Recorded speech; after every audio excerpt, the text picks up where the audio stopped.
अस्सलाम वालेकुम। खालिद रिजवी। अफ़गानिस्तान की तेज़ी से बदलती हुई सूरत हाल मेरा आज का मौजू है। और जैसे कि आप सबको पता है कि तब्दीली, अब इस तब्दीली जो इतनी तेज़ी से तब्दीली हो रही है, इसके मुताबिक मैं कह सकता हूँ कि तगय्युर को है सबात, यानी change is always constant in the universe.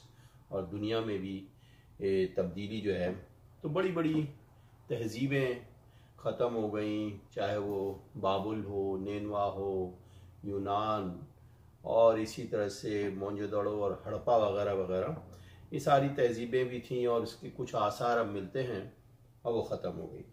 और इसी तरह बड़ी बड़ी सल्तनतें हैं, अम्पायर्स हैं, जैसे ब्रिटिश अम्पायर है, इसका सूरज कभी ग़ुरूब नहीं होता था, और रोमन अम्पायर, आप इसी तरह ऑटोमन अम्पायर, मुग़ल अम्पायर, और ये भी ख़त्म हो गई।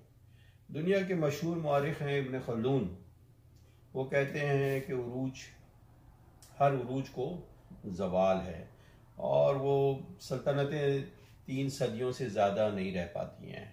माशरा, सक़ाफ़त हर लम्हे तब्दील हो रहा है और इसमें तब्दीली आती है। जैसे कि इकबाल कहते हैं, फ़रेब नज़र है सुकून व सबात, फ़रेब नज़र है सुकून व सबात, तड़पता है हर ज़र्रे कायनात। यानी कायनात भी हर लम्हे एक्सपेंड हो रही है, चेंज आ रहे हैं यूनिवर्स में, इसी तरह दुनिया में भी। अब मैं असल मौजू की तरफ आपकी तरफ आता हूँ, जिसमें कि अफ़गानिस्तान की जो तेज़ी से बदलती हुई सूरत हाल क्या है। इस सदी का अजीब व गरीब वाक़या और हैरत अंगेज़ वाक़या हुआ है कि इतवार के दिन, लास्ट संडे वीकेंड में,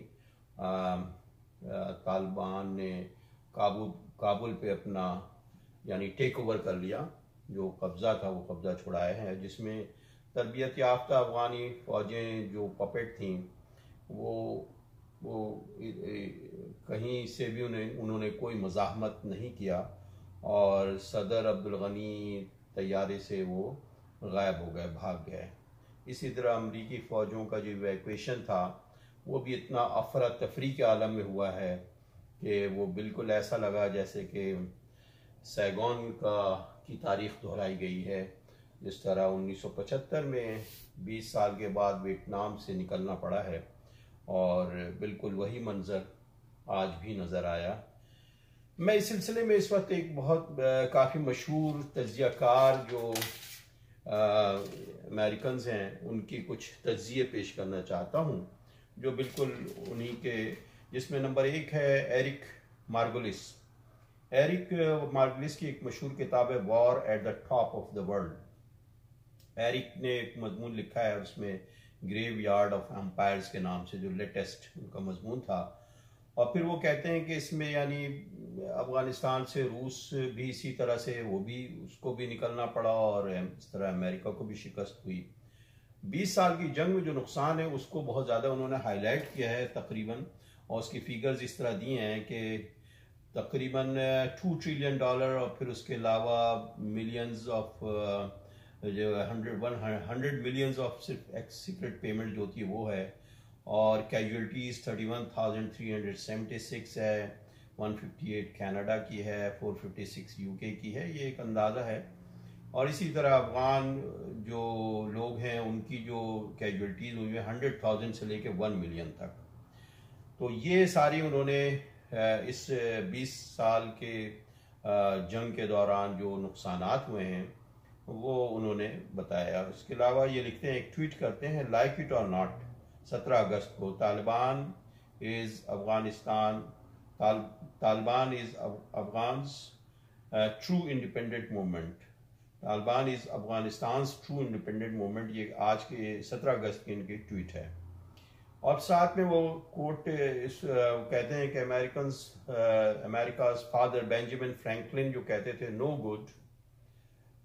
no good war, no bad peace. इनका आर्टिकल इस तरह से होता है। फिर दूसरा एक आर्टिकल है जो स्कॉट हॉर्टन की है, वो उसका टाइटल है, blame Bush and Obama for the Afghan disaster, 20 years of war for nothing। और वो उसमें हाईलाइट करते हैं कि 2004 में जब तालिबान हथियार या सरेंडर करने को तैयार थे तो बुश ने वो मौका ज़ाया किया, और फिर उसके बाद वहाँ जो फ़ौज बनाई और फिर उसके अलावा उस पर जो खर्च होता गया और फिर लोगों की नफ़रतें और मुसल्लह बगावत यानी इंसर्जेंसी बढ़ गई। तो हमारे ऑब्जेक्टिव तो वैसे ही हासिल शुरू में हो चुके थे, इतना स्टे करने की ज़रूरत क्या है, ये उनका कहना था। और फिर उसके बाद वो उनका उनका जो लास्ट पैरा है इस आर्टिकल का, वो मैं आपके सामने सुनाना चाहता हूँ कि the rise of the Taliban victory over America's installed puppet government in Afghanistan proves that the whole war was a fool's errand all along. That regime never had the support of the population and it never was going to. If all the hawks who already lost this war had their way and the US stayed another 20 years, the withdrawal would look much the same. It's 20 years late and not a moment too soon. Good bye Afghanistan, sorry and good luck.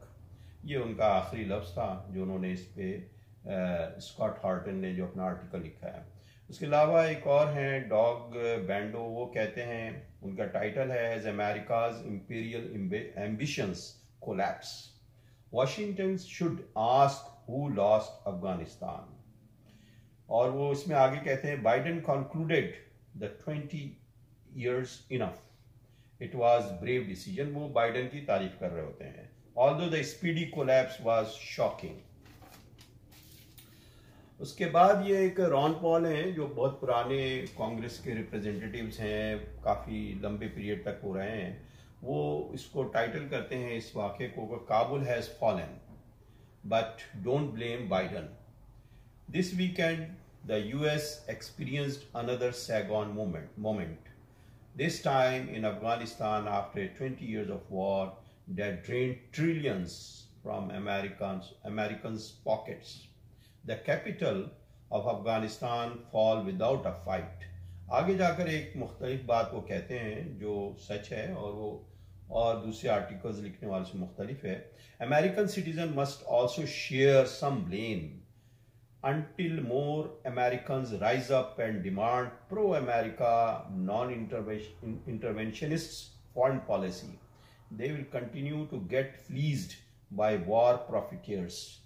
कि in American शहरियों को भी चाहिए कि इसके खिलाफ, intervention के खिलाफ आवाज़ बुलंद करें और इससे जो फ़ायदा इस जंगों से होता है यानी हथियारों के बेचने से, और जिन लोगों को उनको इसका मौका ना दें उनको भी उठना चाहिए, उन पे भी ब्लेम जाता है। ये आगे आके अब मेरी अपना एक, ये तो इन लोगों का ओवरऑल एनालिस्ट थे। मेरी बात ये यहाँ आखिरी बात ये मैं कहता हूँ कि इंतहा खुशाइन बात जो नज़र आई है कि तालिबान ने आम माफ़ी का ऐलान कर दिया है और एक प्रेस कॉन्फ्रेंस की है, और उसके अंदर उन्होंने इंटरनेशनल कम्युनिटी के साथ को इत्माद में लिया है कि औरतों की तालीम, नौकरी और इकोनॉमिक एक्टिविटी में वो शोल्डर टू शोल्डर रहेंगे। सिर्फ कुछ शरीयत के कुछ तकाजे हैं उस फ्रेमवर्क के अंदर, वो ख़वातीन भी सब चीज़ों में उसी तरह से रहेंगी। और फिर आगे जाके वो एक अच्छा जेस्चर मिलता है कि ये लोग अहले तशी हज़रात के मजलिस और महफिल को भी अटेंड करते हैं, और तो मकसद है एक रिकन्सिलिएशन का एक अच्छा प्रोसेस है जो यकीनन पीस की तरफ लेके जाएगा। यहाँ पे मैं अल्लाह के रसूल सल्लल्लाहु अलैहि वसल्लम की एक बात जिसका मफहूम ये है कि अल्लाह के रसूल जब सल्लल्लाहु अलैहि वसल्लम जब जहाद से आए तो उन्होंने कहा कि मैंने जहाद अकबर तो क्या, अब जहाद असगर तो कर लिया, अब जहाद अकबर की तरफ जाना हमें, यानी जहाद अकबर यानी नफ्स का जहाद। तो अब यही कुछ तालिबान को भी फॉलो करना चाहिए। जहाँ तक तालिबान की लेजिटिमेसी का ताल्लुक है तो प्रेसिडेंट ट्रंप ने भी इनसे मीटिंग दोहा में किया था, और मीटिंग करने का मतलब ये होता है कि किसी हद तक लेजिटिमेसी के तहत ही वो बातचीत कर रहे थे। उसके अलावा चाइना और रशिया तो ऑलरेडी साथ उनके खड़े हुए हैं और वो लेजिटिमेट हो जाएगी, बरखिलाफ इसके कि जब 2001 में आए थे तो उस वक्त इनको इस तरह की कोई सपोर्ट नहीं थी।